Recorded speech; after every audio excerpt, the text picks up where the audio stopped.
कभी सोचा है कि आसमान में जो तारे चमकते हैं, ये कभी न कभी तो मरते होंगे, लेकिन मरने के बाद इनका होता क्या है? ये जाते कहाँ हैं?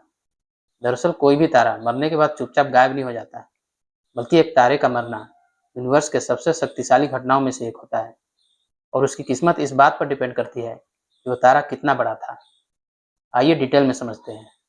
हर तारा अपने सेंटर में हाइड्रोजन गैस को हीलियम में कन्वर्ट करता है और इससे जो एनर्जी पैदा होती है, उससे वो अरबों सालों तक चमकता रहता है। लेकिन एक समय ऐसा आता है जब उसके अंदर की हाइड्रोजन गैस खत्म होने लगती है और उस तारे का संतुलन बिगड़ जाता है।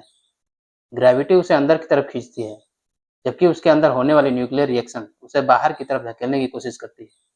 ऐसे में जब फ्यूल खत्म होने लगता है तो तारा फूलकर एक रेड जाइंट में बदल जाता है और अगर तारा बहुत बड़ा हुआ तो वो रेड सुपर जाइंट में बदल जाता है। अब यहाँ से कहानी दो अलग अलग रास्तों पर जाती है।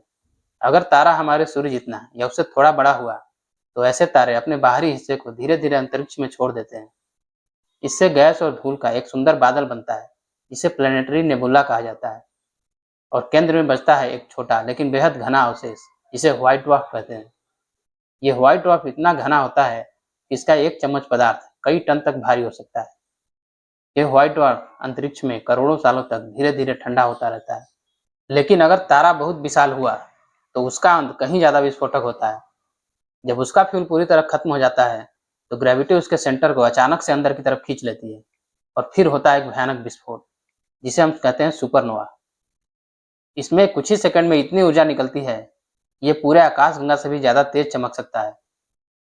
यही विस्फोट पूरे ब्रह्मांड में सोना, चांदी और यूरेनियम जैसे एलिमेंट्स को फैलाता है। यहाँ तक कि हमारे शरीर में भी पाए जाने वाले कुछ हैवी एलिमेंट्स सुपरनोवा के थ्रू ही आते हैं। इसीलिए तो कहा जाता है कि we are made of stardust. Supernova के बाद भी कहानी खत्म नहीं होती। अगर बचे हुए केंद्र का द्रव्यमान कम है तो वो न्यूट्रॉन स्टार बन जाता है। न्यूट्रॉन स्टार इतना घना होता है कि उसके एक चीनी के क्यूब जितना बड़ा पदार्थ भी करोड़ों टन वजन का हो सकता है।